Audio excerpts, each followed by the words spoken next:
Thursday. Charlie Usen hanging out, producing our show, too, after he just did a great job with the leadoff show, the Mason Crosby Show. This show will be on until the Potawatomi Sportsbook postgame show begins around 3:30 or so, or at least that was the scheduled time. We'll see if that actually happens after the Brewers scored a ton of runs there in the first inning. And then we'll be on until 5, and that's Wisconsin Sports wrap-up from 5 until 6 this evening. So anything that you missed from earlier today, you can go back and listen to that at that point from 5 to 6 most days if there's not a leadoff show in its place. Coming up today, we're going to talk with Chris Thomason from the Denver Post, covers the Denver Broncos. He's going to join us 1 hour from right now. We'll look ahead to Packers and Broncos coming up tomorrow night. I heard some talk earlier on 9 to noon trying to figure out that Brewers 3 o'clock start on Friday, tomorrow afternoon. I don't know the actual reason. I didn't see the actual reason. My guess would be it's because the Packers play Friday night, so they're trying to stay away from that, even though it is a preseason Packers game, which shouldn't matter. And they don't play until 8 o'clock because it's in Denver and it's on NFL Network. That would be my guess. I don't have another good reason of why else they would do it. So either way, if the Brewers offense continues to cook like it has been the last couple of days, everything will be fine. We had talked yesterday about, hey, man, they scored 22 runs. If the Brewers figure out a way to come back, get 5 or 6 runs in game 2, that would be good. Just don't go out there and lay an egg and score like 1 or 2 runs. Well, they got 5 runs. Problem is that May didn't have a good day and gave up 7. And you lose that game 7-5. Brewers then come back and already have 6 on the board with a couple runners on in the second base and in the second inning, I should say, with 1 out. So it looks like maybe this offense is going to get to cooking a little bit here going forward. We'll see, because it'll be a tough opponent in the Braves coming up this weekend that we'll have to talk about. The lineup looks a little bit different too, Charlie. A little bit different of a lineup today. It does. Joey Ortiz was up at 6. I was pretty excited about that. I tried to get Mitch to buy into moving him up higher if he has a good game. He already has a good game going. So I think that justifies moving Joey Ortiz maybe up to 5 if Christian Yelich can't be consistent, but he's been pretty good too, sitting at 5. So I think they're starting to find kind of the right stride with the lineup here. Let's see how this keeps going. Gary Sanchez has a huge RBI double to start the game. Does he find a way to fit into this lineup a little bit more moving forward? I think you're starting to see the guys that are going to be important come playoff time in the spots they need to be in. It's funny because we literally talked yesterday about splitting up the slap hitters at the bottom of this lineup, and they did to a degree. They put Mitchell in between Ortiz, Hamilton, and Lara to break it up a little bit going forward. Literally, all they would have to do now is just slide Lara to the top of the lineup, him or Frelick, move Terang down to 2, Churio to 3, Bowers to 4, Sanchez to 5, Yelich to 6, Ortiz to 7, and then Mitchell to 8, and you're set. And then Hamilton is your 9 hitter, and that lineup is ready to go. And when Sanchez doesn't play at catcher, then you just slide Contreras into that same spot and leave that catcher position, Sanchez or Contreras, in the same spot each and every day going forward. I think you feel pretty comfortable with that group, and that's not even with Cooper Pratt in that lineup, which I still think you feel comfortable if you were to switch him and David Hamilton out of there. Like, I think you can really make this lineup work, and like I said yesterday, you have 4 different lineups that I all feel confident in, which is something, a luxury that a lot of other teams don't have right now. Correct. Absolutely. So the Brewers comfortable lead right now. Tim Allen will join me for the Potawatomi Sportsbook post-game show coming up. Like I said, later this afternoon, we'll talk more about what's going on with this Brewers team. I would assume he is a happy man based on what we've seen so far from the Milwaukee Brewers. Looks like it's a decent crowd out there. I didn't see a full overview shot, but it looks fairly decent. Last night it was in the 31, 32, 33,000, somewhere in that area. It was definitely super busy when we were there for Cub Scout night on Tuesday night. So yeah, fans are starting to come out. You better appreciate them, because momentarily it's going to go all the way. It's going to dry up and we're going to have nobody at these games because school is getting back in session, which means parents are going to be like, yep, not going anymore. We're out. Not doing that anymore. Kids can't be staying up that late. I want to start off with the Milwaukee Bucks because we have not talked about the Milwaukee Bucks in a little bit, and we're going up against the Packers, or I should say the Brewers. So we're going to do 2 Bucks topics here in the first half hour, one of which is concerning the Bucks president that we have not done, and we've had on the docket for like 3 days. So we're going to do that coming up in the second segment. In the first segment of the show, however, I want to talk about this Peyton Watson trade that ended up happening last night. Now, this deal gets done last night from Sham Sharania, and my guy Charlie using just all over it. Just boom, sees it, boom, sends it to Sparky. I got Kevin Stonis, who lives out in Denver, does radio sales out there. He used to do radio sales here years ago. He texted me. So Charlie, Kevin, boom, right there on my phone at the same time. So that was awesome. Because I knew Shams, even though it was from Shams. Yes. Well, that doesn't. So that was cool. They're getting both of them. Now, let's talk about the deal itself. I put out on X last night. All right, Bucks fans, anybody mad that the Bucks weren't involved in this deal to get Peyton Watson from the Denver Nuggets? The Cavaliers move Max Strus to the Clippers and an unprotected 2031 first-round pick to the Nuggets as part of the deal.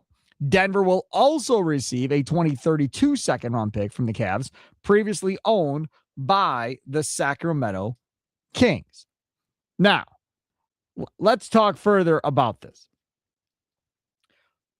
The Cavs also agreed to acquire backup forward Cam Whitmore from the Wizards by sending backup point guard Trey Mann, a 2027 second-round pick from the Clippers, and cash considerations to Washington.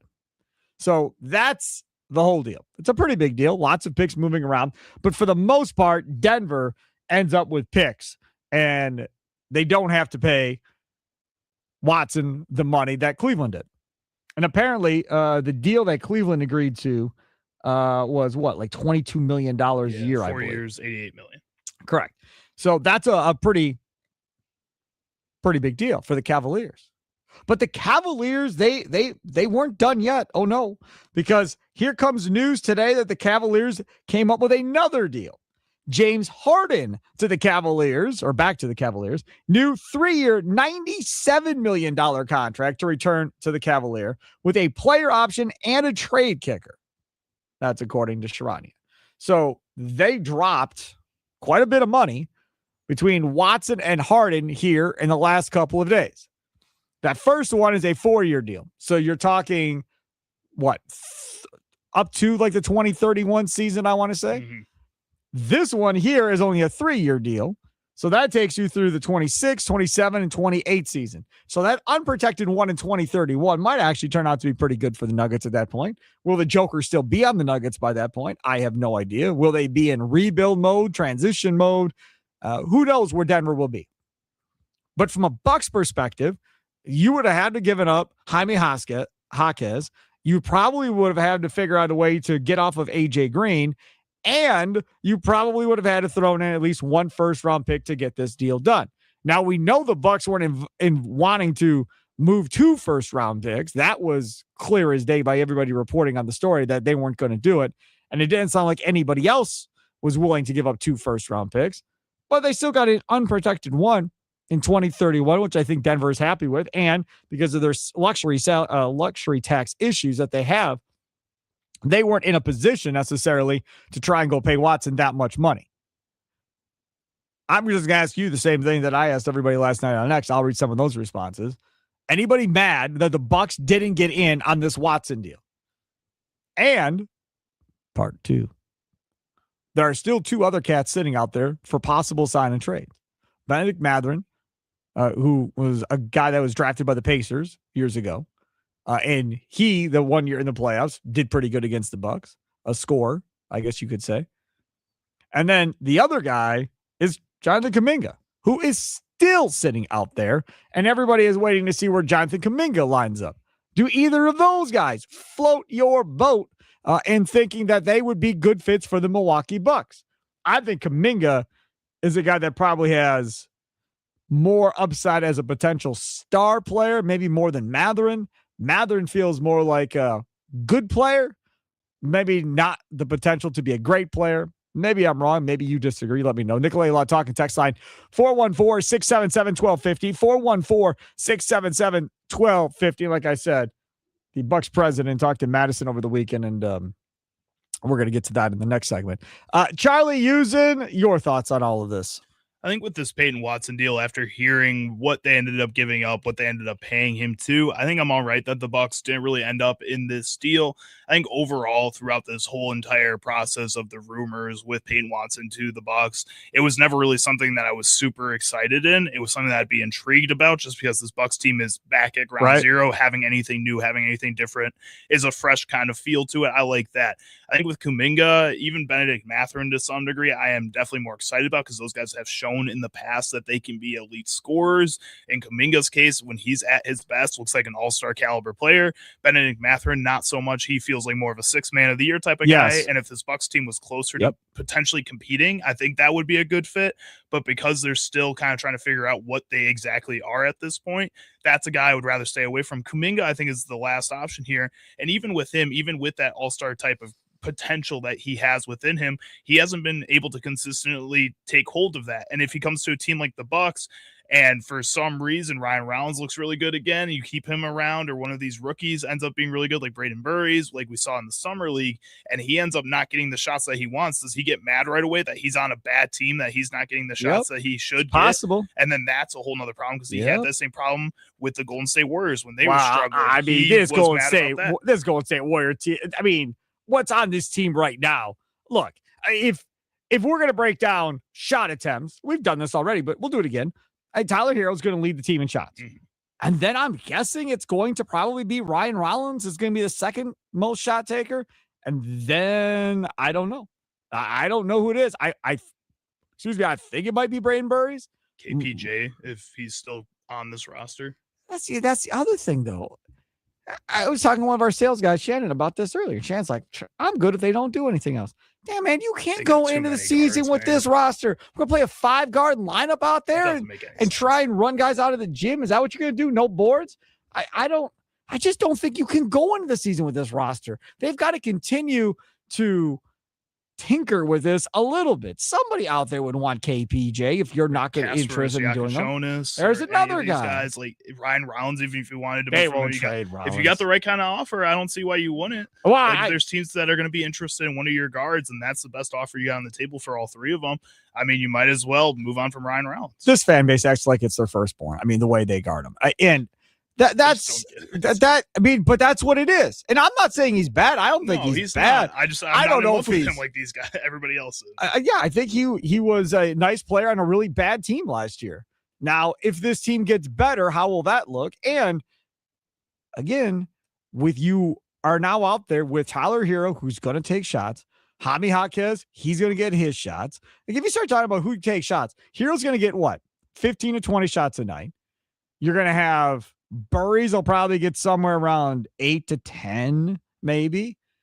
And then you get to Rollins, and I'm guessing he's somewhere around 10 to 12. Does that seem right?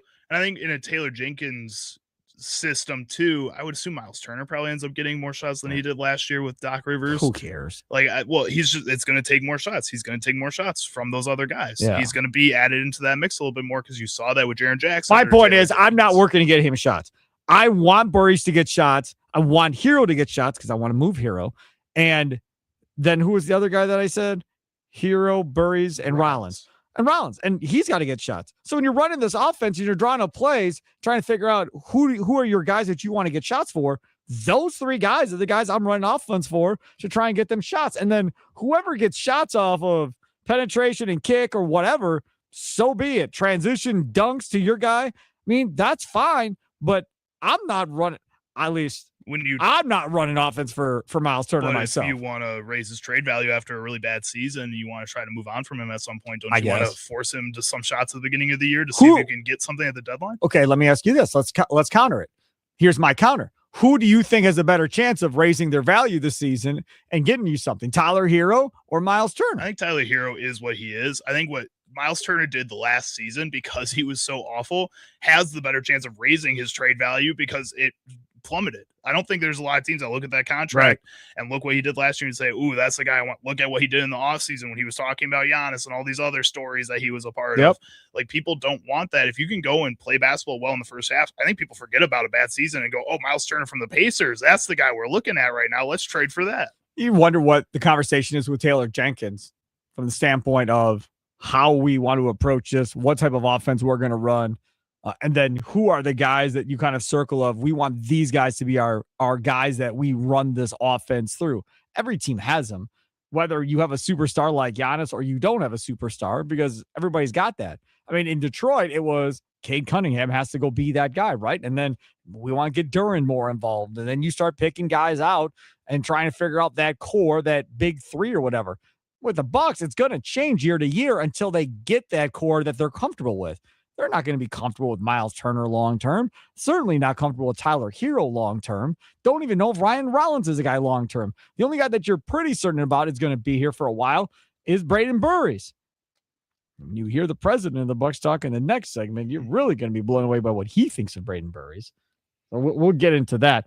From the 262, do we consistently overrate any of the guys in the Bucks roster? Who's going to really trade for any of these guys? You don't become successful by taking another team's crummy players. Larry and Sosa. Larry, Tyler Hero doesn't suck. I'm not a Tyler Hero guy. I'm just telling you, he doesn't suck. Like, somebody will want Tyler Hero at the deadline if he goes out there and balls out and gives you, 23 to 25 points a night and his shooting percentage is decent. Somebody will take Tyler Hero off your plate. Jaime Jaquez, if he plays well, somebody will take him as a rotational bench guy for the playoffs. Somebody will give you a pick for him too if you want. Now, again, you're not getting 3 1s necessarily for either one of these two guys, but you'll get some type of picks. 3 2s that you can turn into a 1. Yeah, whatever. Point, something like that. But I mean, at this point, you just got to get as many draft picks as possible to continue to essentially throw darts at the dartboard, hoping you hit on a couple of guys that, you can build around long term. We've talked about it before. Second round picks, Bucks have done really well in the second round over the course of time in the history of this organization over the last 20 or 30 years. I think that'll be okay. The other part about this too is talking about these guys. No, you don't have a superstar, but you had a superstar in Giannis. And when he was out, these other guys that you had on this basketball team really didn't step up. Instead, it deteriorated from the inside out. This is going to be very unpopular, and people aren't going to agree with me on this. If I can't find somebody for Kyle Kuzma, I'm cutting them. See ya. Don't need you. Bye-bye. I have absolutely no interest. If we're talking about trying to fix this roster and trying to make this, now getting rid of a forward does not help your roster construction at all. I understand that. But from everything I read last year and all that, I don't want him on this team. Like, you could trade Kyle Kuzma for anything. Does he even want to be here? Like, would he feel bad about being cut by the Bucks? No, he'd be fine. He'd go to Miami. I can go sign with Miami and go play with Giannis again. Exactly. Go step to Spoelstra. See how that works out for you, Kuz. Let's go to Ram North Side. You're next here on the Wisconsin Sports Daily program with me, Steve Sparky Pfeiffer. What's up? Well, I hope the team president says something about our GM because he's responsible for bringing all this stuff here. Oh, you just wait till you hear what he says. Well, I haven't read nothing. I'm just tuned in right now, but I'll say this. I like Miles Turner. I just think he's a system player, and there was no system. That's true. And the whole season was a shamble. Yep. So I can't. He went to the finals with Indiana, and he played a nice instrumental role. He can rebound, he can shoot the three, but Rollins wasn't passing the ball. Rollins played G-ball the whole season, man. Just call it what it is, man. And far as with Brandon Burries, is he really a point guard? Maybe that's what's going to happen here. Maybe Burries is going to run the offense and Rollins is going to play off the ball. Okay, but I just think in basketball that whatever position you play, that's something you've been playing probably since high school. I just don't think you just turn and switch, we're going to put you at point guard. They did that with Chauncey Billups. Rick Pitino did, and Chauncey even said that probably saved his career. Yep. Because, they called him Big Shot, but he wasn't like Big Shot at 25 a game, but he played 18 years at the point guard. But now, is that going to happen with Brandon Burries with a new coach? I don't know. I just think Taylor Jenkins coming out of that pop system, he's still going to move some stuff around. But you talking about a 3-guard offense, Sparky, in the East, they're going to fight for the play-in. Well, but everybody's predicting to be last in the East. So if they're fighting for the play-in, that's exceeding expectations for a lot of people around the country. Thanks for the call, Ram. A bunch of people coming in here on the Nikolai Law Talk text line. Kevin says, where does AJ Green and Kevin Porter Jr. fit? They don't. There's too many of these guys. There just is. Some of these guys got to go. Now, I don't know what Taylor Jenkins thinks of all these guys, really. And at the end of the day, it's going to be his call. I think John Horst would just say, who do you want, Taylor? And who are you comfortable with me moving on from to go help fill out this roster the proper way? Maybe he likes AJ Green as a guy coming off the bench. He's definitely not a starter in this league. Maybe he likes him as a shooter off the bench, and that makes sense. Kevin Porter Jr. is uber talented. But he can play careless at times, play reckless at times. That's what comes with him. And at times he'll get red hot and he'll carry you for a little bit in a game and be feeling himself and chirping and doing all that fun stuff. Giannis loved that stuff from KPJ. He's got to stay healthy. He's got to stay out there. But how does that fit into what you're trying to establish with Burries and Rollins?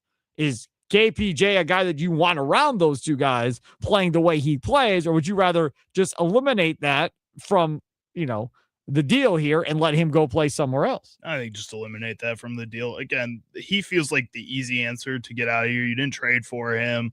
Ryan Rollins had a most improved level player season last year.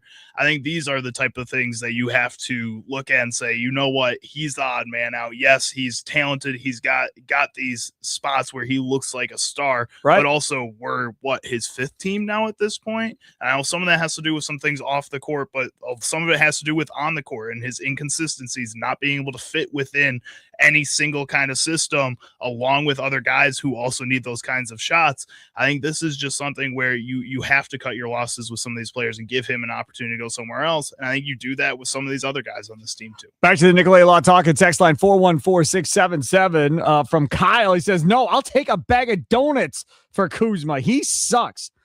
Yeah. I don't know.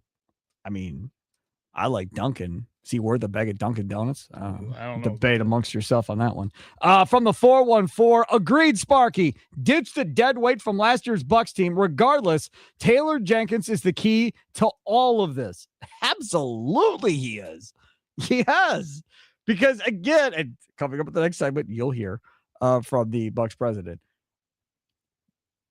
He groomed Dylan Brooks. He groomed Ja Morant, Jaren Jackson, all those guys that had that Memphis team, which I hated. I hated that Memphis team. They were loud. They were brash. They were cocky. They were just in your face, thought they were better than they were, in my opinion.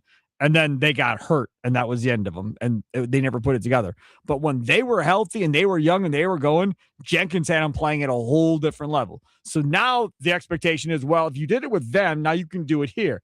Well, you don't have a Ja Morant currently. So you don't have a Jaren Jackson either, for that matter. So you have to go find the star players before we can expect Jenkins to get similar type of results like he had there. And Jenkins never finished in Memphis. None of his fault. Right? You had a bunch of guys getting hurt, and then essentially he got booted to the side. I don't know if I'd call it backstabbing or what exactly I would call it, but it definitely seemed shady as all you know what, with the way that whole thing played out in Memphis. All right, take a quick time out, come back. Going to hear from the Bucks president. The question is going to be simple. I'm going to play it. He was at this deal in Madison over the weekend for the Capital Times newspaper, and I want you to tell me what you think of what he said, how he carries himself as president of the organization, all that fun stuff. We're going to do that coming up next. It is Wisconsin Sports Daily, live from inside the Wisconsin Sports Radio Network studios, powered by the Potawatomi Sportsbook. Sparky with you.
Wisconsin Sports Daily. Steve Sparky Fiver with you. It's just so frustrating. You put up 6 freaking runs in the first inning. He's got 2 outs. 6 runs. And we got to have a damn reliever up in the 4th because Gasser is struggling. Golly, man. Just want, and I know they just scored 22. Sparky, you had your easy win. Don't stop complaining. I understand. But when you get 6 in the first, your starting pitcher should be able to make it through 5 at least. We're already at 75 pitches with this cat. First and third with a couple of outs. Desperately needs to get out of this. And Rosarena is past due to do something against the Brewers. So, and now a wild pitch. That wasn't on him. That should be a pass Paul on Sanchez and another damn run scores. So now it's 6-3. He's dropped like 3 or 4 balls. Dude, it was just so... Like, I don't even understand how he thought he was going to do that. Here's the replay. Yeah, catch the ball. He just missed it. Catch the ball. That's all. He just missed the ball. Catch the ball. Oh, my goodness. And then just straight through his leg. Dude, you can't play first base. You got to at least be able to catch the ball if you're going to be catcher. He's getting on my last nerves. He really is defensively. I mean, offensively, he's good enough. But try him in right field, maybe. Hell no. No, he's going to be designated hitter. I'm telling you, that's where he's destined to be at this point. Hey, want to score a free Wendy's Free Frosty Classics this summer? Wisconsin Timber Rattlers, proud high A affiliate of the Milwaukee Brewers, record 10 strikeouts in a game. You can go to any Wisconsin Wendy's and get a free small Frosty Classic. Follow the Wisconsin Timber Rattlers on X or Instagram as they post after every game with 10 strikeouts. Offer is only good for 24 hours following the game. Taking him out mid at bat. Bye-bye. Bye. Bye-bye now. The last guy that got taken out mid at bat, what happened to him? See ya. Joy Nashville. See ya. You watch. Shane Drone will be back in this dang rotation going forward because he said he was going to 5. But the thought was Drone was going to be the long reliever, and then all of a sudden Drone's the starter now on Sunday for the Little League game. Hey, telling you, might have Gasser and Sproat both down at Nashville, Drone in here, and then you find somebody else to throw into the pen. Which Mr. Wagner. Yeah, there's plenty of other options there. That's gonna be fun. Well, we'll see what he does. Because Sproat had a really good last game. So I hope Sproat pitch in the bullpen. No. But I hope he doesn't say, okay, well, we're just going to swap those two and put Sproat back into the rotation now. And Gasser, you're going to go sit in Nashville till Sproat screws up again. And then we're going to swap you back again and play the hot hand. And Drone, you're going to be in the bullpen the rest of the year. You could see that coming. That's probably what's going to happen. You absolutely could see that coming. No doubt you could see that coming. Okay. So, the Milwaukee Bucks president talked at a Capital Times event in Madison. That's one of the newspapers in Madison. I obviously didn't go. And I literally saw one of our listeners post the video clip talking to, it seemed like there was a group of people there. There was some dude, I didn't know who the guy was, interviewing him or whatever. I won't play it for you, and then I'll give you my thoughts. I'll take your thoughts, and then we'll get back together on this. Here he is, Josh Glessing, your president of the Milwaukee Bucks. Getting the most out of some of our young players. I do think we're going to have a very different team at the end of the season than the beginning of the season, and that's just a reality of like we've got 19-year-olds on our roster. We've got a number of people who legally cannot drink on our roster, and they're going to develop a lot more under Taylor, under our incredible coaching staff throughout the course of the year. That said, we've got some really hard games in November. We've got some really, really difficult games in November, but those are tests. Braden, listen, I think Braden Burns is going to be a superstar in this league, and we saw some more than glimpses of that during Summer League. But Braden Burns is going to see Wemby in November. That's going to be a different experience. But it's exciting to see how we're going to take on the challenge of some of those early games. It's for those Bucks fans, the roster has been an older roster up until recently, right? And so we got some young guys, and we've got some really, really exciting young guys. It's going to be cool. It's going to be a very different style of play than we've seen, and that's exciting.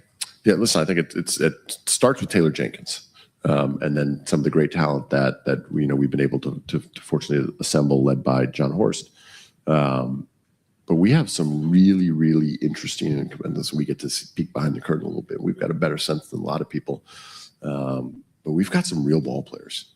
We've got some real ball players, and a lot of Taylor Jenkins. Those early Ja Morant years, that was Taylor Jenkins. Yeah. And what he can do with some of our young guards is really exciting. It's something we're looking forward to. All right. So what do you make of Josh Glessing talking at this event?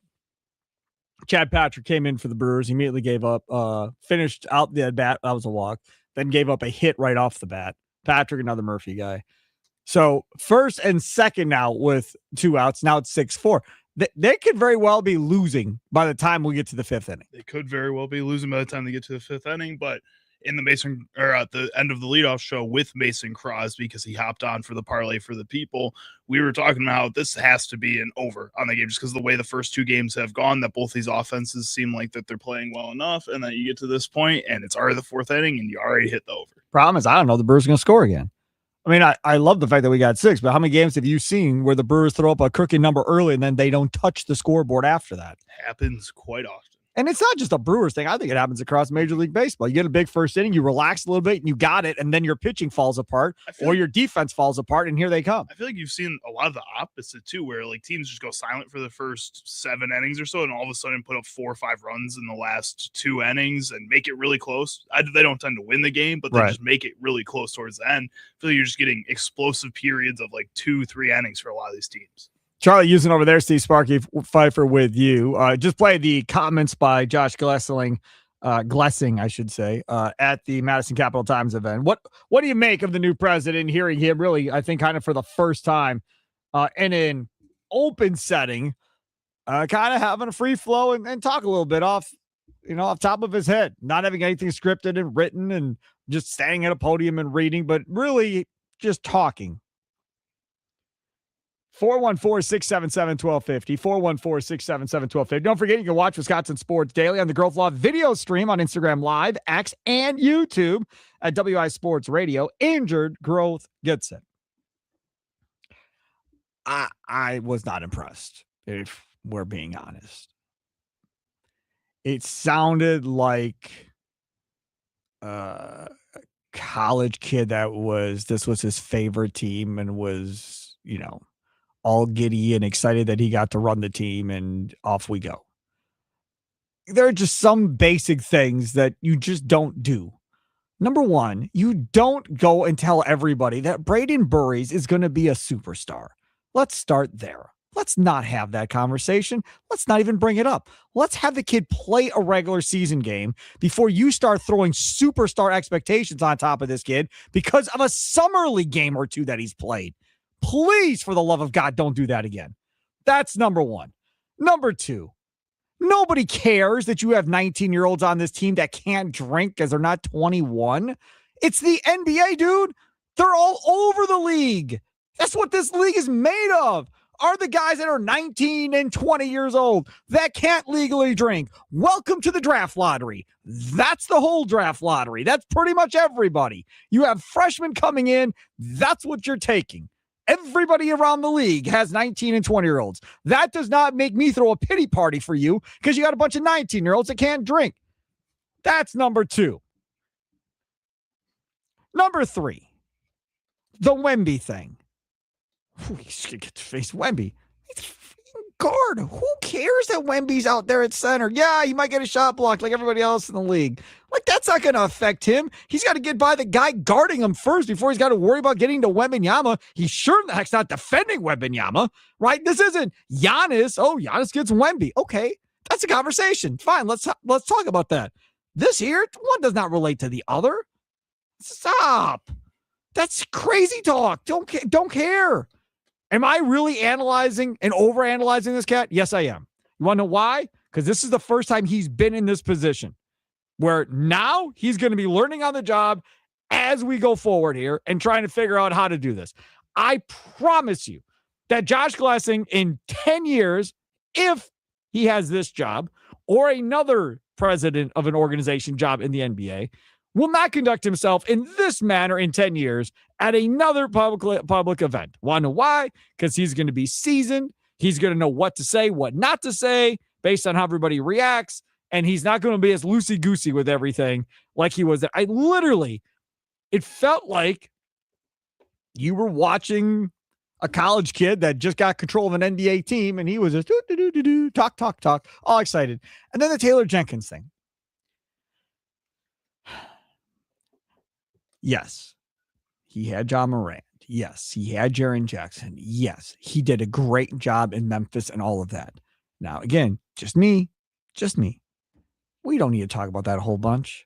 Just let's focus on what he does here in Milwaukee. Let's not continue to bring up, what he did there, because you don't have the talent. You don't. And I don't care what behind the curtain you think you're looking at. You don't have John Morant. You don't have Jaren Jackson. You don't have a Dylan Brooks. You might have a Desmond Bane. Maybe. We'll see. But you don't have the other three. That much we know. So instead of saying, our personnel, stop. All this should have been was quite simple. Hey, man, this is going to be a transition, right? We moved Giannis, greatest player in franchise history. We got a great new coach coming in here that's had success in the NBA. We got a bunch of new talent on this team. We'll see how it all comes together. And, the goal here is to compete at a high level as soon as possible in the next 3 to 5 years and see where it takes us from there. Excited about our rookies. Like, there is a way to talk without ambushing yourself with expectations all across the board on many different topics. That was literally, 2 answers?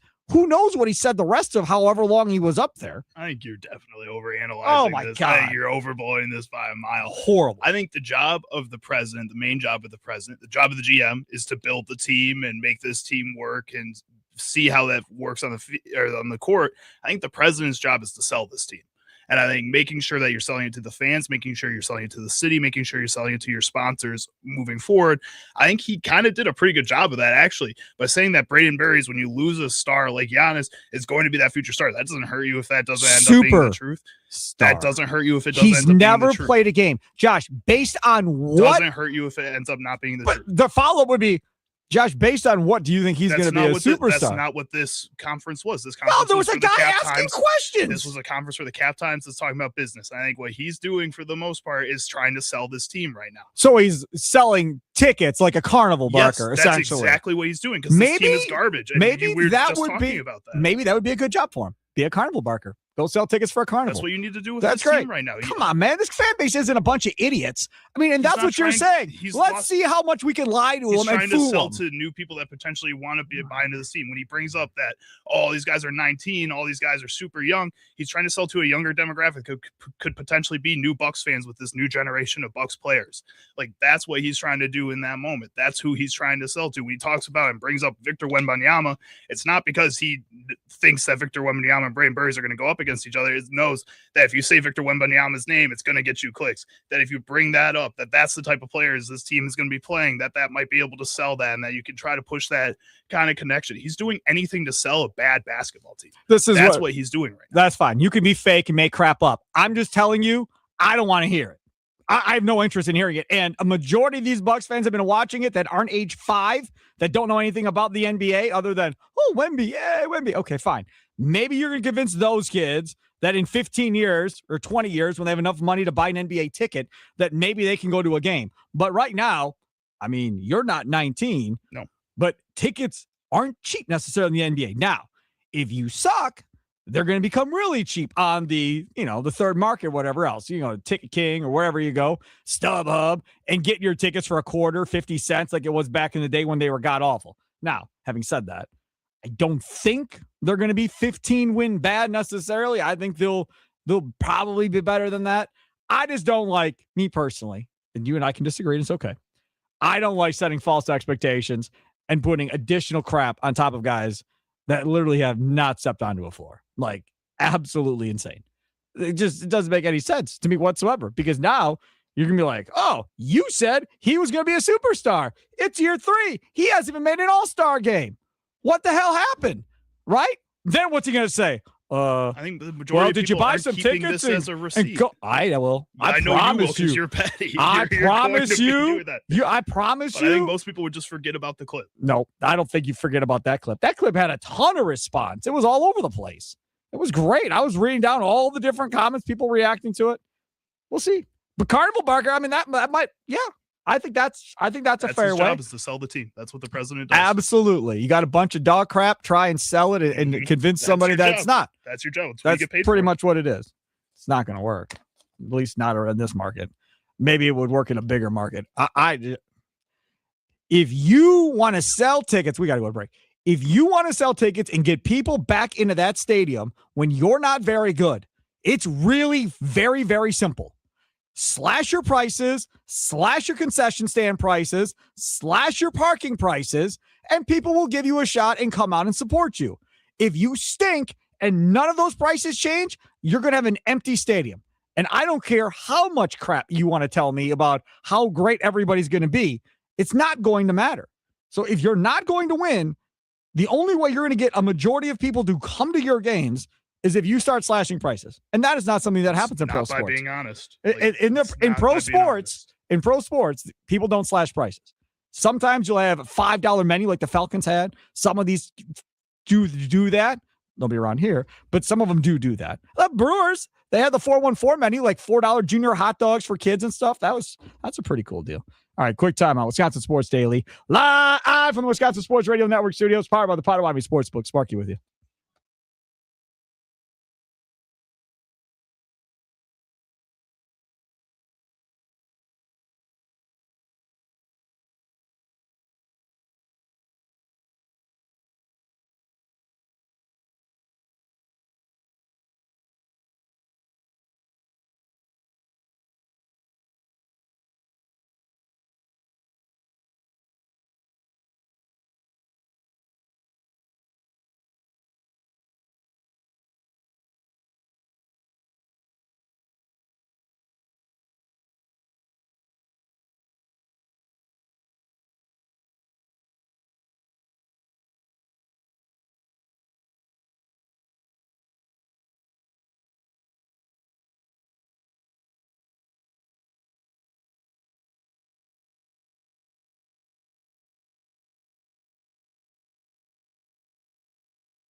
Welcome back, Wisconsin Sports Daily. Wisconsin Sports Radio Network, proudly outfitted by Burghardt Sporting Goods, our official apparel partner. Outfit your team or company with custom apparel today at bsg1881.com. bsg1881.com. I'll be headed there after the post game to have my kid get some swings in before he goes off to this baseball event he's in this weekend. So looking forward to that. Coming up at the top of the hour, Green and Gold update with Chris Thomason from the Denver Post, covers the Denver Broncos for them. Looking forward to talking to him on getting his thoughts on what we can expect on the Packer Broncos preseason game number 2 coming up tomorrow night.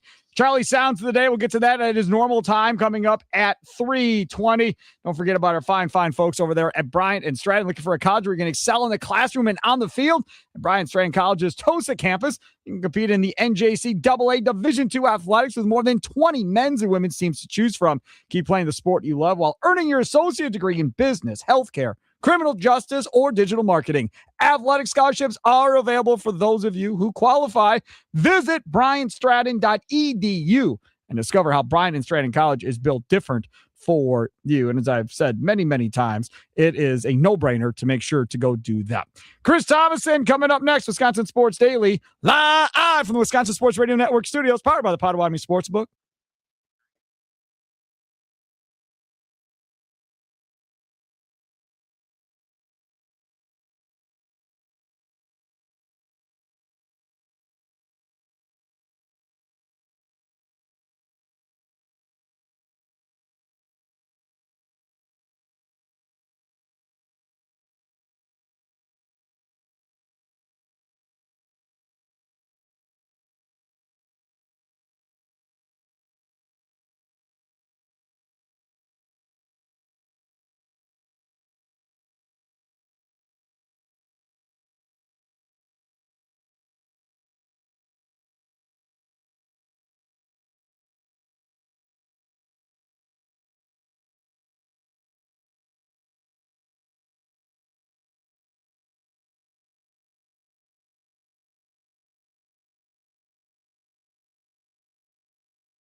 Some shows talk about one team. Other shows barely talk sports. This show will talk Packers, Brewers, and Bucks. Every day. It's Wisconsin Sports Daily with Steve Sparky Pfeiffer on the Wisconsin Sports Radio Network.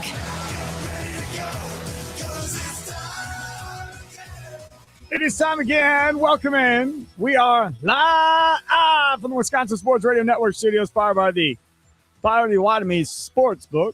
Running down, trying to find Chris Thomason, Broncos beat writer. He'll call back, I'm assuming, at some point. Probably got sidetracked by something, so we'll catch up with him. Nikolai Law talking text line. Got another text that came in there in the last break. Still talking Bucks from the 414. Man, Sparky really likes the Bucks. I don't get it, LOL. All right, man, or girl, whatever you are. This is the thing. That's my team. Like, you know how a lot of people will say, Packers are my number one team, or Brewers are my number one team. Bucks are mine. I hate to break it to you. Those of you that don't know me, that's my team. And I said it to Charlie, and I said, man, this team stinks. We really can't. We're probably not going to talk about them a bunch during Packers season because the Packers are king. That's how this works around here. And Brewers, obviously, when they're going well. Well, the Brewers game is going on right now. So a bunch of people are watching the Brewers right now. The Packers have their preseason game coming up tomorrow. So waiting to see what happens on that one tomorrow night. So I pick my spots of where I'm going to potentially talk Bucks and then go from there. But to answer your question, yes, Bucks are number one for me. That's the organization I've been riding and dying with forever, doing post-game shows during a 15-win season and everything else. So, yeah, that's the team I'm kind of tied to. Now, this person also has a question. If Braden Burries becomes a superstar within 30 games, will Sparky apologize? No, because nobody's becoming a superstar within 30 games. And I read this to Charlie in the break, and Charlie right away wanted to pipe back at me. Listen, I'm going to explain this as easily as I can. And John Selman's had a half a season. And then what did the Bucks do? They gave him a big contract. Why? Because he had a half a season. Forget the rest of his career. He had a half a season. So they paid the dude like he was going to play like that the rest of his career. Did he? Absolutely freaking not. He went back to being John Selman's for the rest of his career, but got paid because he had a half a season. I'm not going to call Braden Burries a superstar for half a season. I'm not going to call Braden Burries a superstar for a season. Like, it's going to take a minute for Braden Burries to get to that level of being a superstar player. It just is. Like, especially for the position he plays and the team that he's surrounded by. In order to, like, I don't know, catapult to instant stardom, like you're suggesting or anybody would be suggesting, what would he have to do? Like, a triple-double first year, average a triple-double or come close to a triple-double and like do something we haven't seen from a rookie point guard ever in the NBA. I mean, it would literally have to be something NBA team or something. It would have to be something that dramatic in order for it to work. ESPN just did a piece the other day with their insiders. Some of them, I didn't even know the names of some of these people that they had listed as an insider. But they did this whole thing. Oh, who's got the potential to be a superstar in the league? And it's the same four dudes at the top of the draft lottery. Like everyone they did, blah, blah, blah, blah, blah. Then we finally got to, who has the potential to be the steal of the draft. And Braden Burries walked like 73% of the vote, 80% of the vote. I don't know what it was, but he just walked away and cleaned up on that one. The guy that they picked to write the little paragraph, not a whole column, a little paragraph. For some reason, Braden Burries got all these votes, blah, blah, blah, blah, blah. And then the last line says, for what it's worth, I didn't vote for him. I voted for Flemings. Thanks, right, Flemings. And he had to take a shot on the way out. Why did you pick that one guy to write about him? Why did you pick one of the 78%? Everybody else voted for this cat, let them write about Burries. Exactly. Not this guy who's bitter because he was the one guy that didn't pick the guy. Goodness gracious. But my point is yes, I'll gladly apologize. If Braden Burries ends up being a superstar and this dude knew it before he played one preseason NBA game, before he played one NBA game, he wasn't drafted 1, 2, 3, 4, 5, 6, 7, 8, or 9, and he's calling his shot, gladly apologize. No problem. You want to know why? Because if he's a superstar, you could start talking about winning championships again. Because you need at least one. probably closer to 2. But you can do it with at least 1. Giannis never had a second true superstar, right? He had 2 really good players in Middleton and Holiday with him, but never really a superstar with him. In this case, you would have 1. That would be great. Because again, we can start talking about championships. You can start talking about 50-win seasons again, start talking about being a top 3 or top 4 seed, and try to figure out how to get over the hump at that point. And the one thing we do know is Jimmy Haslam's going to spend money till the cows come home. So he's going to let you go play in the luxury tax. He's going to pay the money to try and win a championship. That's what he's going to try and do. Can't do that in the NFL. But you can do it over here in the NBA. You can do it in baseball. Well, he tries it. He tries in the NFL, Jimmy Haslam. He Yeah. pays a lot of money to some random guys sometimes. Do you know what I'd love to see? No. I did not mean that. Erase that. No, what would you love to see? No, I don't That's what you want to. I said. don't. It's not. I do not love. I do not. No, I take that back. You don't even know what I was going to say, and I'm taking it back quickly after it came out of my mouth. What I was going to say is, what would it look like if Jimmy Haslam owned the Brewers? Like, would the Brewers payroll You said be? love. I didn't see know, that. I know, I did. But would the Brewers payroll be higher with what it is with Mark? Here, you're over there on that side. Do me a favor. Google, I don't even know. I mean, net worth probably isn't a real number, but net worth of Antanasio versus Jimmy Haslam and see if it's remotely close. I'm guessing it's not. I'm guessing Haslam has him by a bunch. But that would be highly entertaining. Yeah, Haslam by a bunch. So Atanasio right now, according to Forbes, He's at $1 billion, right? has about 1.9 billion. Now, which is- mind you, when he bought this team, I think his net worth was like 700 million or something like that. and Jimmy Haslam, according to Bloomberg, is worth about 10.4 billion right now. I don't want the dude to own the Brewers if we're being straight. Like, I have no interest in that whatsoever. All I am going to say, though, is I just wonder if that dude would go out of the budget that Mark operates in, because Mark doesn't want to lose money. Nobody that runs a business wants to lose money, but there are some that have the money that they don't care. They got so much of it. I'm going to spend it. I got it. Right.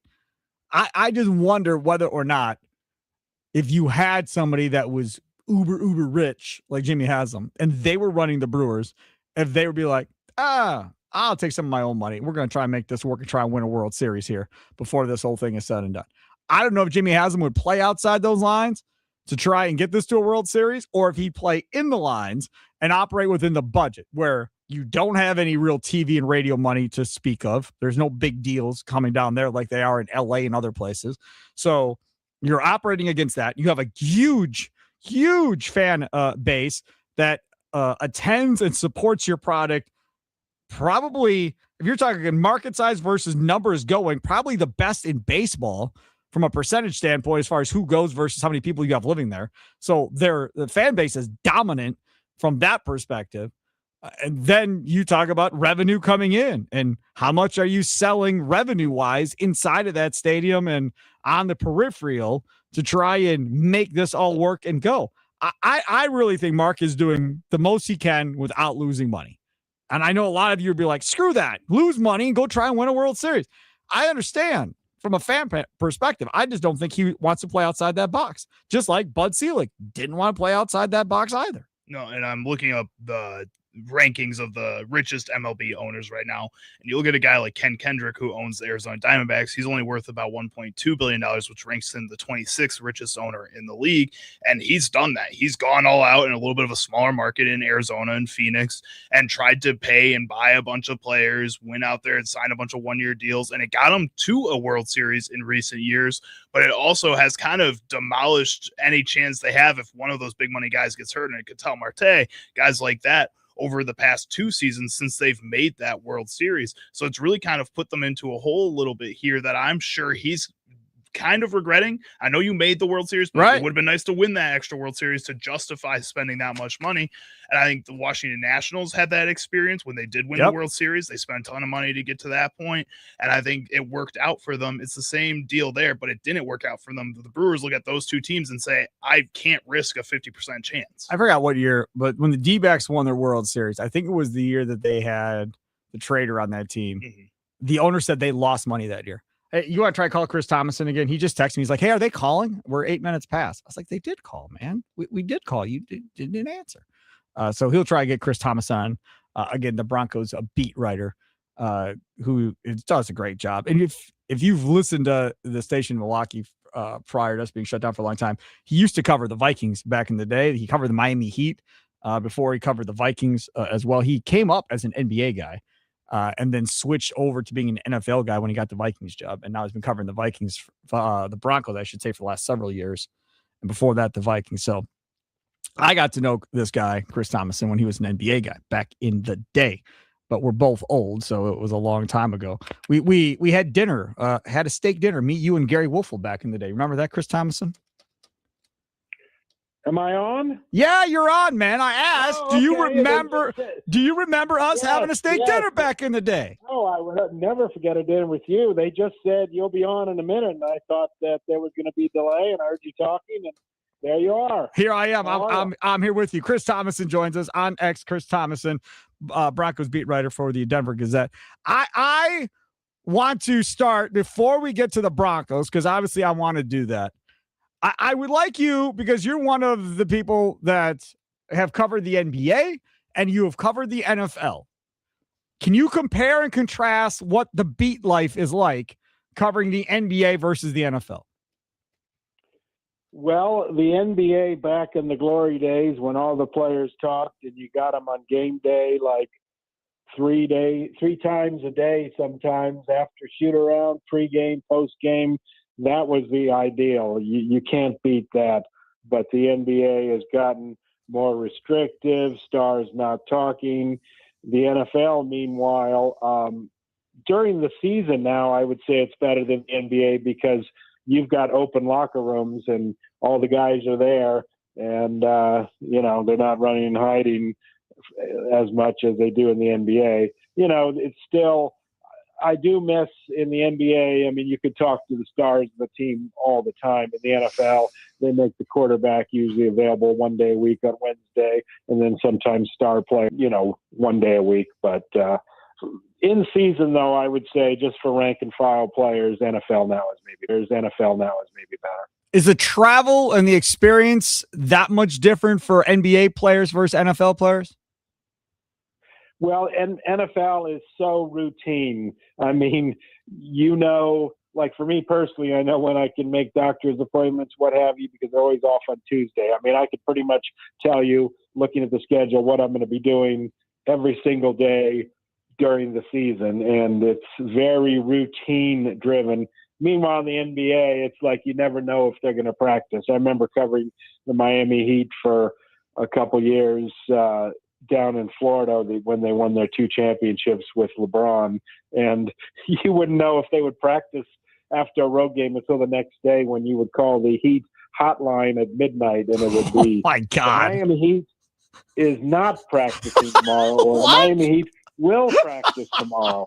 So it's a much more regimented lifestyle probably for everybody. Oh, I would not have handled that well if I was doing your job. I would not have handled that well at all. Chris Thomason joins us covering the Broncos for the Denver Gazette. All right, so let's talk about this Broncos team. I see they went out and got Taylor Rapp and added a safety to the roster today. Yeah, that was an interesting move because they're set with their 2 starting safeties, Talanoa Hufanga and Brandon Jones. Last year, they had P.J. Locke as a good reserve safety. He was a previous starter, but when Jones was lost for the season with a shoulder injury, Locke started the final 4 regular season games and then the 2 playoff games. So he left, and they have some guys battling for that number 3 safety job, but evidently they're not thoroughly pleased. So they went out and got a veteran in Rapp. I mean, a guy who was a starting safety on the Rams championship team 5 years ago. So, it's another addition to one of the NFL's top, if not the top defenses. How are we looking at quarterback with Bo Nix? He obviously breaks his ankle back in January.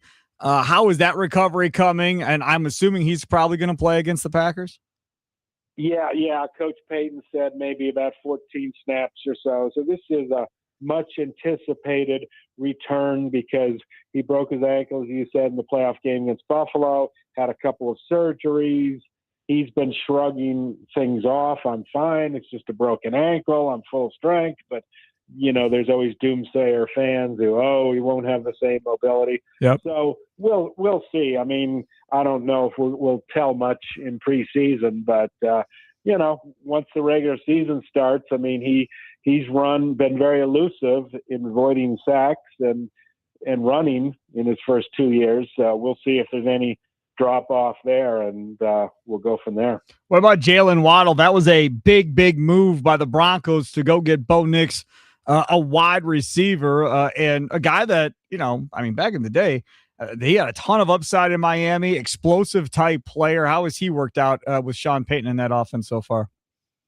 Well, everybody was raving about him, and then very early in training camp, he goes down with muscle tightness in his leg, sat out about 2 weeks, returned to practice this week, and if there were any doubts about his health yesterday during a training camp scrimmage, the final day that fans could watch, he beats All-Pro Pat Surtain on a 60-yard post pattern from Bo Nix. The crowd, roars its approval, and it was kind of like, okay, no worries about Waddle.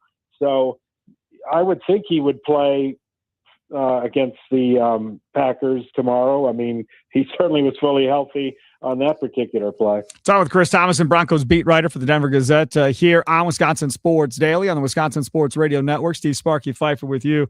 What about this offensive line for Denver? That's been a pressure point, I guess you could say, for training camp for the Packers, where that's all everybody is talking about. Questions at right guard, some questions at left guard because Aaron Banks can't stay healthy. Different center that moved from right guard to center in the second half of last year, and Sean Ryan, a new left tackle that they drafted like 3 years ago and hasn't played left tackle since they drafted him, even though that's what they want him to be, Jordan Morgan. What's that offensive line look like for you guys? Yeah, not huge concerns. I mean, it's one of the better offensive lines in football. They have great continuity. The only issue has been they've had injuries to their centers, but they're not significant injuries. Luke Wattenberg has pretty much been out of practice the last 2 weeks, and then Alex Forsythe, their center, has been week or so. He's the backup. So they've reverted to Calvin Throckmorton, he's a guard. He's played center before in training camp, never taken a regular season center snap. So he'll probably be the center tomorrow. And then they've got this rookie who's the fourth string guy, Gavin Ortega, who will probably take over. But they don't consider the injuries to Wattenberg or Forsythe anything serious. So they'll definitely be ready for the regular season. Let's talk about this defense that the Packers will deal with, and everybody will get to deal with in the regular season. Broncos, for a long time have been known to have a solid defense. One guy that I've been reading has had a pretty nice camp so far is Jonah Ellis. Yeah, they are totally loaded at the outside linebacker spot. The two guys who start are among the best duo in football for pass rushing. That would be Nick Benito and Jonathan Cooper. But there's not that much of a drop-off when those guys go out. They rotate a lot. Jonah Ellis has been solid his first 2 years, and, he looks like he's going to be even better this year as a third-year man. And then they got DeAndre Tillman, who they got a couple years ago out of the UFL, who's very underrated, and they got a nice rookie last year, Q Robinson, who looks even better this year. So they're pretty much 5 deep at outside linebacker. All right, Chris Thomason, one last question for you. Expectations from that Broncos fan base for this Broncos team this year? You could say Super Bowl or bust. That's what the players have been saying. Last year, Sean Payton came out and told the players in the spring, we have what it takes to win the Super Bowl, and then other players maybe were catching on, but that was kind of like, a buzzword. Ooh, Broncos talking football, ooh, big right. news. But now it's routine. You talk to every single player, and it's pretty much Super Bowl or bust, and that's kind of what the fans are saying as well. I love it. There he is, our guy, Chris Thomason, joining us, Denver Gazette, Broncos beat writer. Follow him on X at Chris Thomason. Thank you so much, Chris. I appreciate you, buddy. Enjoy the game. All right. Appreciate it. Thanks. Take care. There he is, Chris Thomason, joining us here on Wisconsin Sports Daily, live from the Wisconsin Sports Radio Network studios, powered by the Potawatomi Sportsbook. And my friends over there at Wendy's, man, they got it back. They're doing it again. The return of the fan favorite everyone's been asking for, the pretzel bacon pub cheeseburgers back at Wendy's. Fresh, never frozen beef, creamy beer cheese, Munster cheese, applewood smoked bacon, and crispy onions, all on a pretzel bun. Add a side of delicious bacon pub fries to create a combo so good you'll feel like you're actually at an actual pub after one bite. Limited time only at Wendy's. All right, come back on the other side. Charlie's sounds of the day. The Brewers, as expected, still haven't scored another run after they put up 6 in the first, still sitting at 6-4 through 6 at American Family Field. Brewers with the lead.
How y'all doing?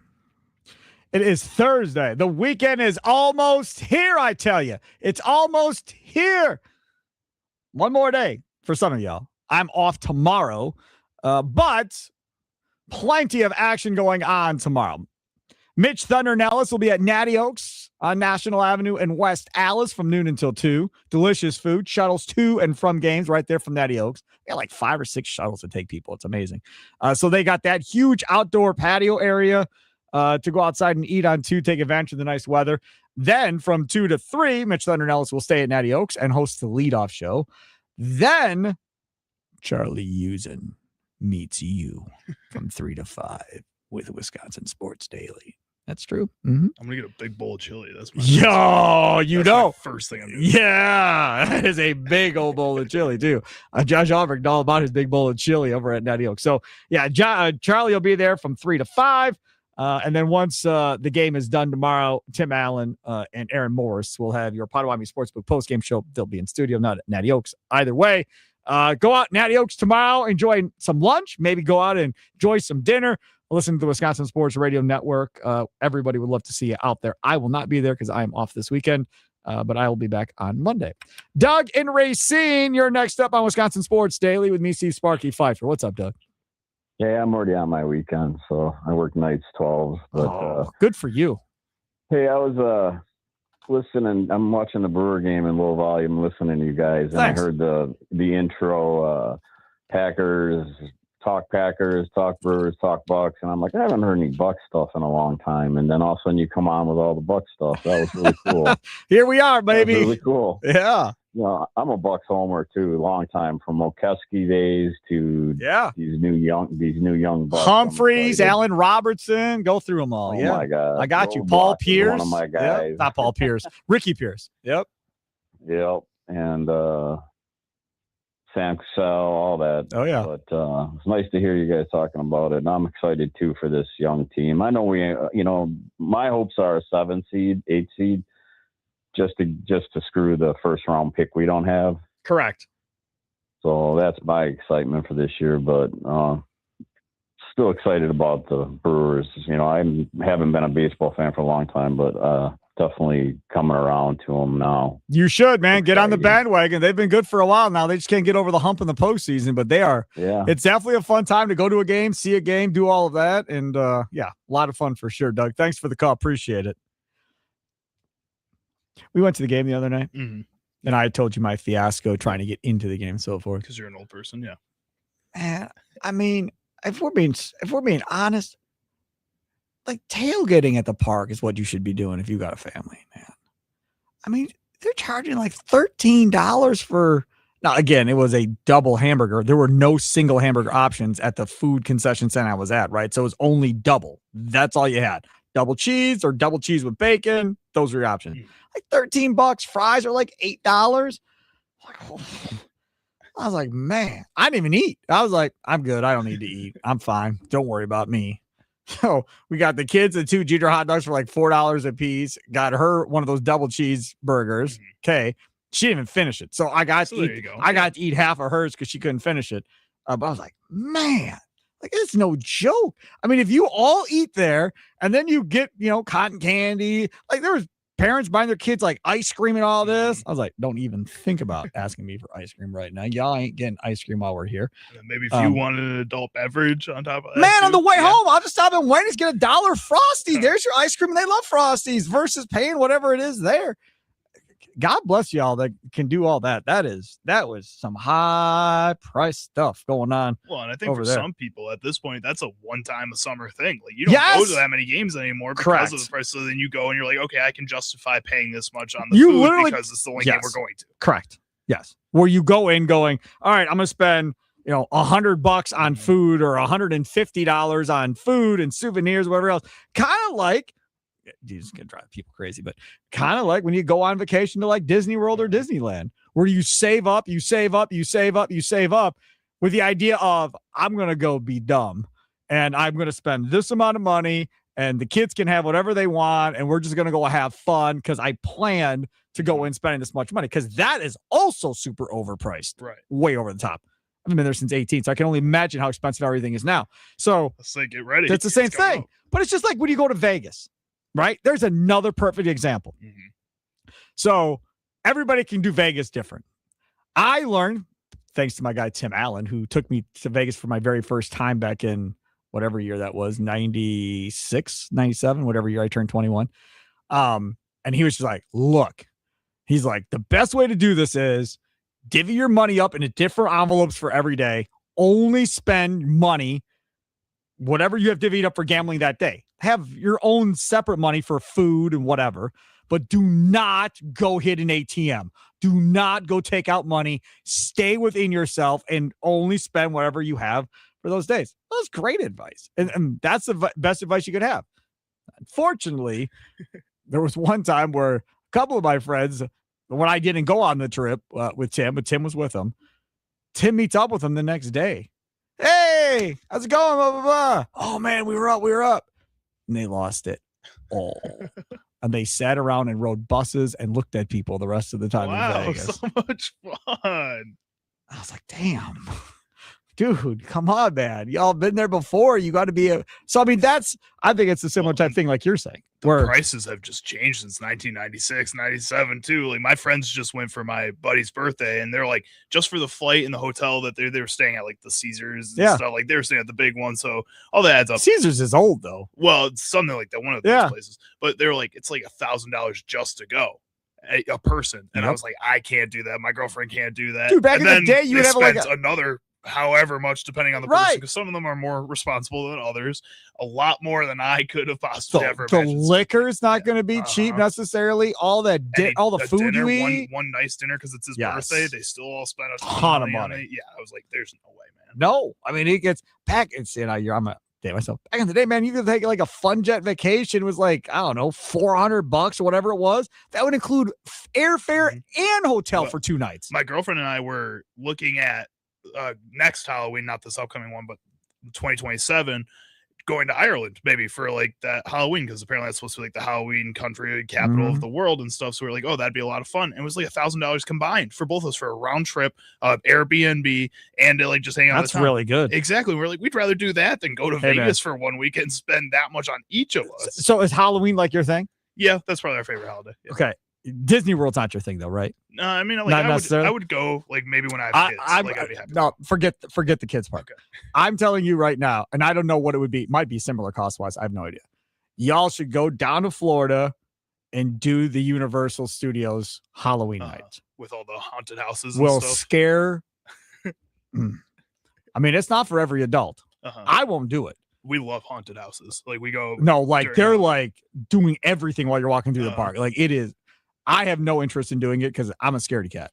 But if you're into that stuff and you love it, I'm telling you, Universal Studios, that would do it. Just watch a video online. You'll see it. Have a condo down there. Maybe perfect. Condo and go yes. Yeah. Do it for 1 day or whatever. You can go do Disney Springs and do the shopping and walking around. That doesn't cost you anything other than whatever you buy, obviously. But yeah, so there you go.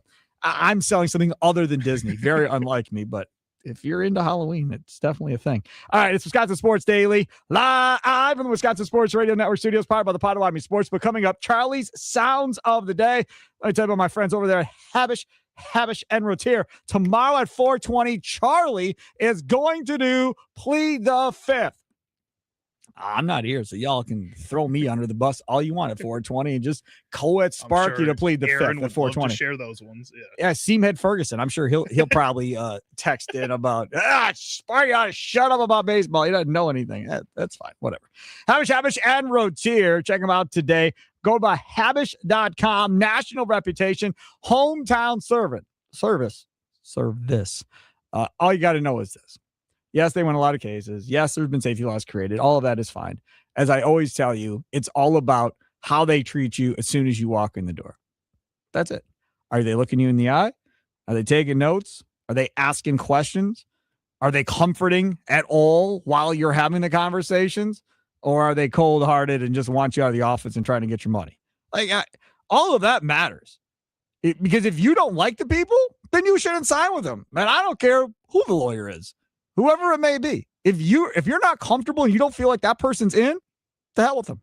Find somebody else. I'm fairly confident you're going to be just fine here. This is why they have 13 locations across the state. This is why they do what they do. In my house, Havish has been synonymous in my house since I was a little kid. My one buddy who always used to make fun of because this girl that he had a crush on in school, her last name was a Polish last name. And we'd always be like, Havish, and then her name. I'm not going to say it on the air. And then say her name. And for years, we used to do that. And now here I am talking about Havish. It's just hilarious to me that this all worked out this way. Havish, and Rotier. Check them out today at Havish.com.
Rush. A week from tomorrow, your chance to nominate new bumper music for Wisconsin Sports Daily. We will take group recommendations, artist recommendations, specific song recommendations, all of those, and we take all of them and we put them into the rotation. We go.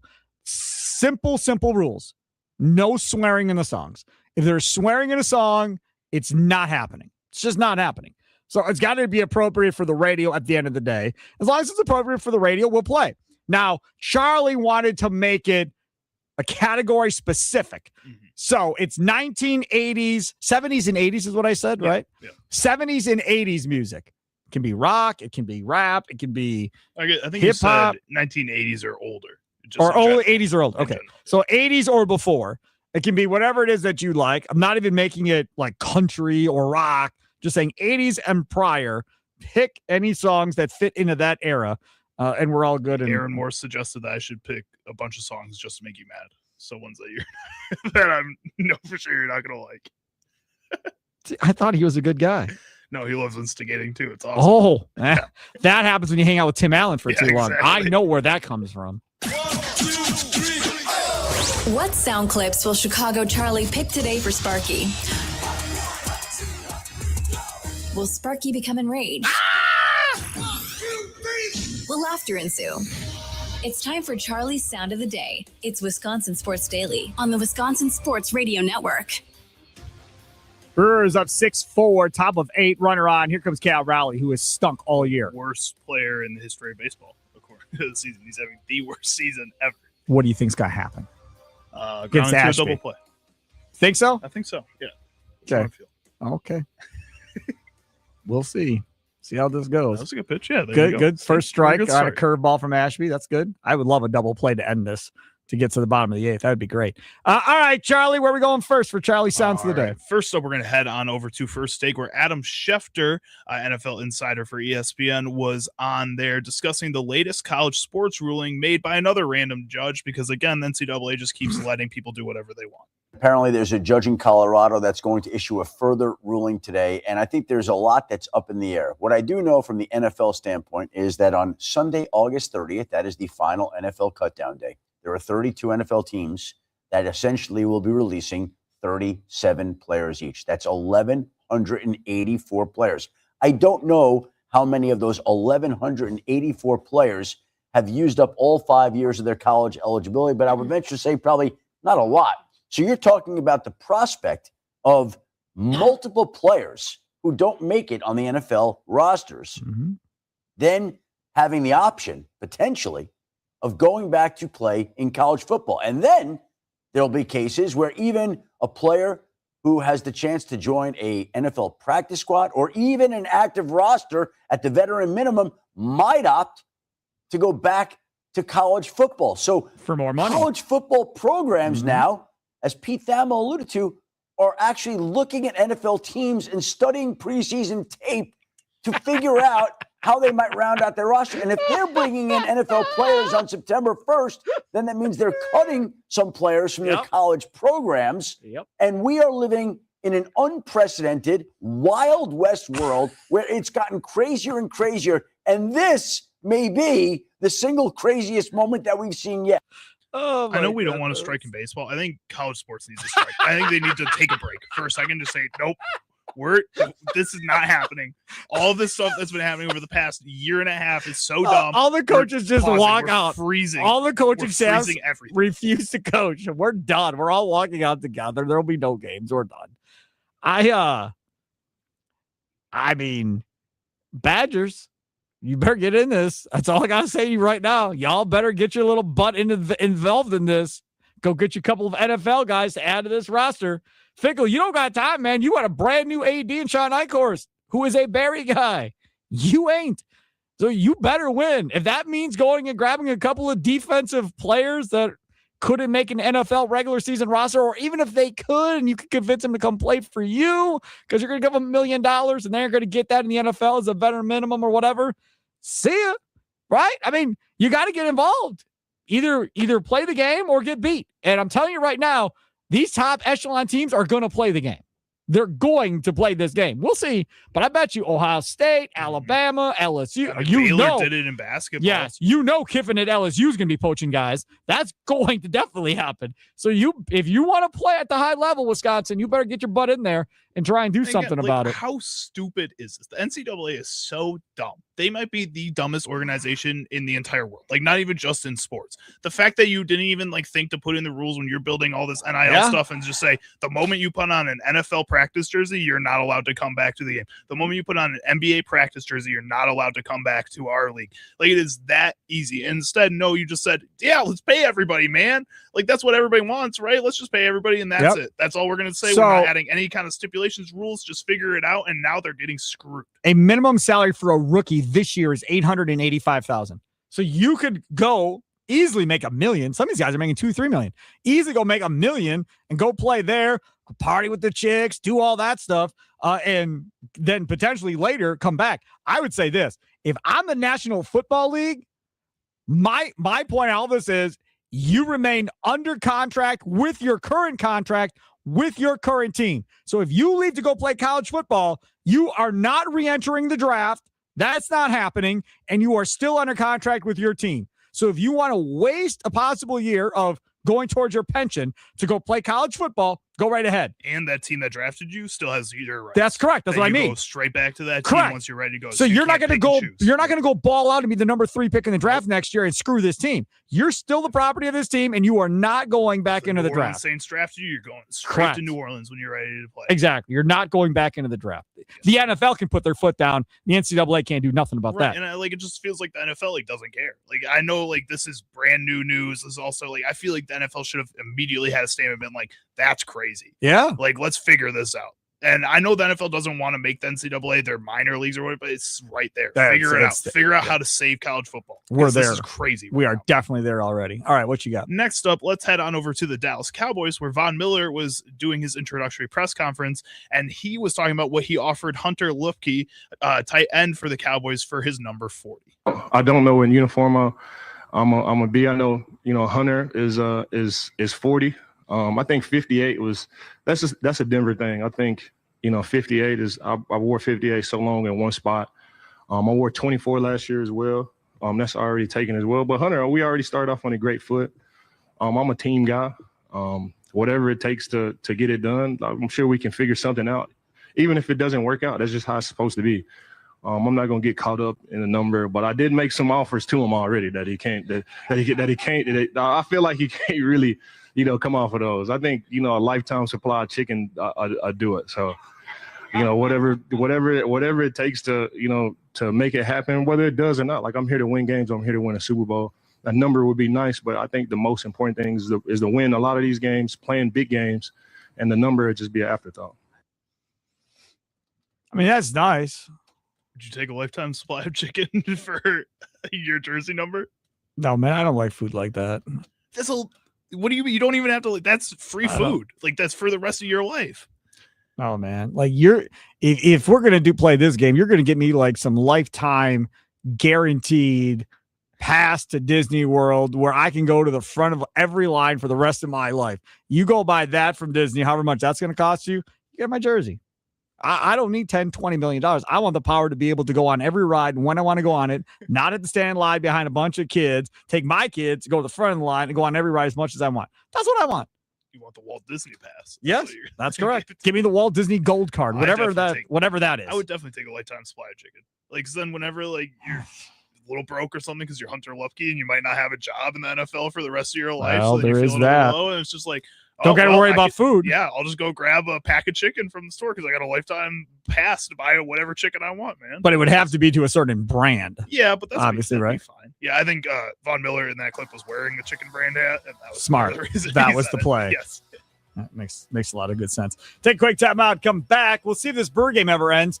They are going into the bottom of the 8th now. So the Brewers only got to get 3 more outs. Ashby got out of that last inning. Threw a ball to the backstop at one point. Had Shies on 2nd and 3rd with 2 outs and got out of it. He was looking fast. Yeah, he was. Imagine what happens when he's not pitching every freaking day. So Tim Allen standing by for the Potawatomi Sportsbook post-game show, just waiting for this game to end. We'll continue on with Wisconsin Sports Daily, live from the Wisconsin Sports Radio Network studios, powered by the Potawatomi Sportsbook. Don't forget, they got the shuttles to and from Brewers home games all season long through the postseason. Take advantage of that. Find out more about that by simply going to Potawatomi.com. Things that we missed on today's show, straight ahead.